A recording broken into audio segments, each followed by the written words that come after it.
Supreme court ने 11 मार्च को भारतीय स्टेट बैंक की याचिका पर एक फैसला दिया। एसबीआई ने भारतीय चुनाव आयोग यानी ईसीआई को इलेक्टोरल बॉन्ड पर जानकारी देने की समय सीमा को 30 जून तक बढ़ाने की मांग की थी। जस्टिस डीवाई चंद्रचूड़ ने इस मामले की सुनवाई की। कोर्ट ने एसबीआई की याचिका को खारिज कर दिया। लेकिन कोर्ट ने क्या कहा, कार्यवाही के दौरान कोर्ट की तरफ से एसबीआई को क्या कहा गया, एसबीआई की तरफ से कोर्ट को क्या कहा गया, चलिए आपको बताते हैं। कोर्ट ने दरअसल जो फैसला दिया, अपने फैसले में कहा कि एसबीआई को 12 मार्च तक यानी एक दिन में इन इलेक्टोरल बॉन्ड से जुड़ी जानकारियों को जारी करना है। 15 मार्च की शाम 5 बजे से पहले ईसीआई अपनी वेबसाइट पर इसे कंपाइल करके पब्लिश करेगी। कोर्ट ने कहा कि एसबीआई को अपने अध्यक्ष और प्रबंध निदेशक का एक हलफनामा दाखिल करना है। हालांकि कोर्ट ने एडीआर की अवमानना की याचिका पर सुनवाई नहीं की।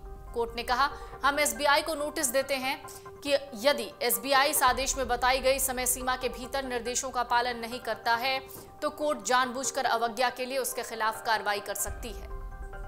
सुनवाई के दौरान कोर्ट ने कहा, एडवर्टीजमेंट, यदि आप अपना आवेदन देखेंगे तो आपने कहा है कि दान देने वालों की जानकारी एक ब्रांच में एक सील बंद लिफाफे में रखी गई थी और सभी सील बंद लिफाफे मुंबई के मेन ब्रांच में जमा किए गए थे।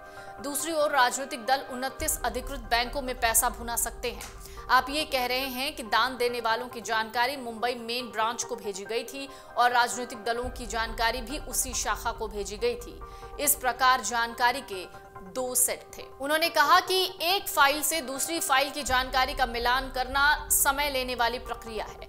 चीफ जस्टिस ने कहा, अगर आप हमारे निर्देश को देखें तो हमने आपसे मिलान करने के लिए नहीं कहा, हमने स्पष्ट खुलासा करने का निर्देश दिया है।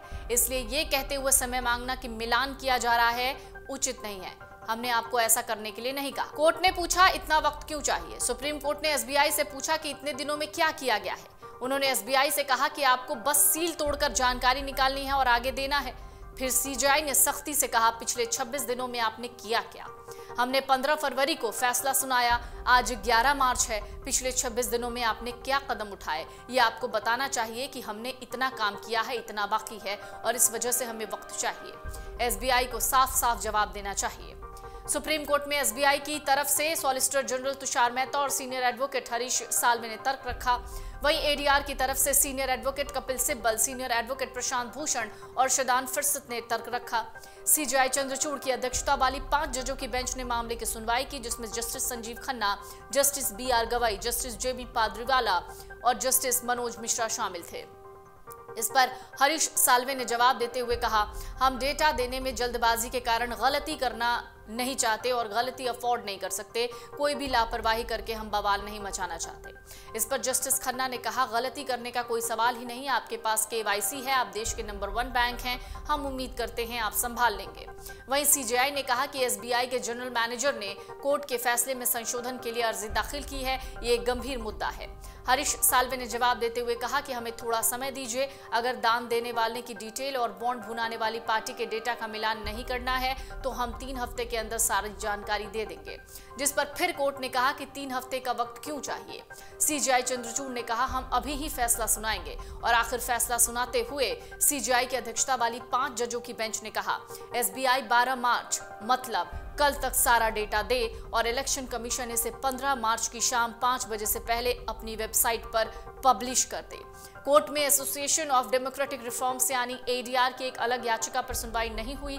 कोर्ट ने अंत में कहा, इस बार तो हम कंटेम्प्ट ऑफ कोर्ट का मुकदमा नहीं चला रहे, लेकिन अगर अगली बार एसबीआई ने ऑर्डर नहीं माना और समय से डेटा नहीं दिया तो हम उसे अवमानना मानेंगे। इसके बाद अंत में हरीश साल्वे ने कहा, माननीय, एक बार फिर स्पष्ट कर दीजिए, हमें जानकारियां क्लब करके नहीं देनी है ना?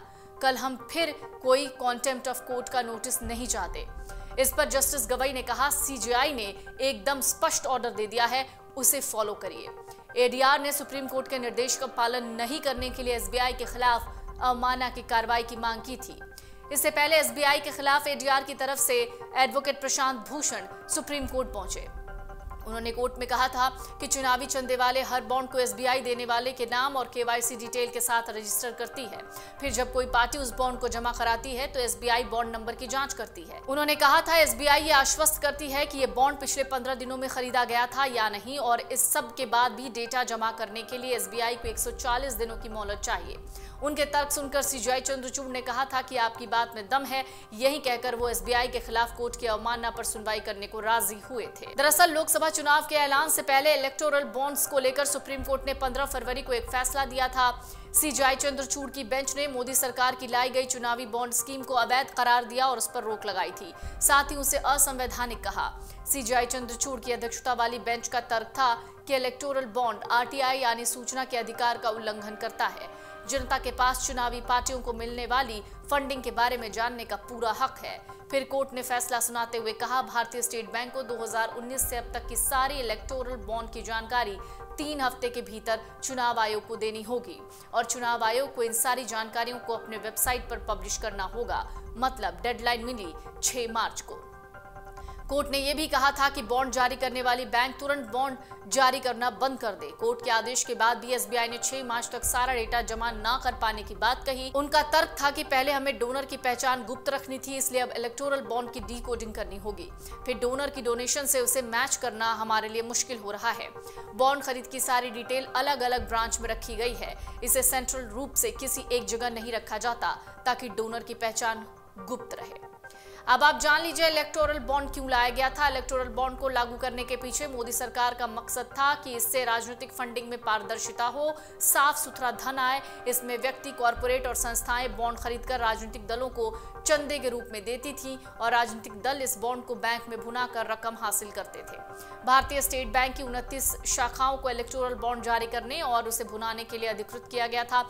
हालांकि आरोप लगते रहे कि योजना मनी लॉन्ड्रिंग या काले धन को सफेद करने के लिए इस्तेमाल हो रही थी। अगर आप ये वीडियो YouTube पर देख रहे हैं तो हमारे चैनल को सब्सक्राइब करें और बेल आइकन को दबाना ना भूलें। अगर आप Facebook पर ये वीडियो देख रहे हैं तो हमारे पेज को लाइक करें।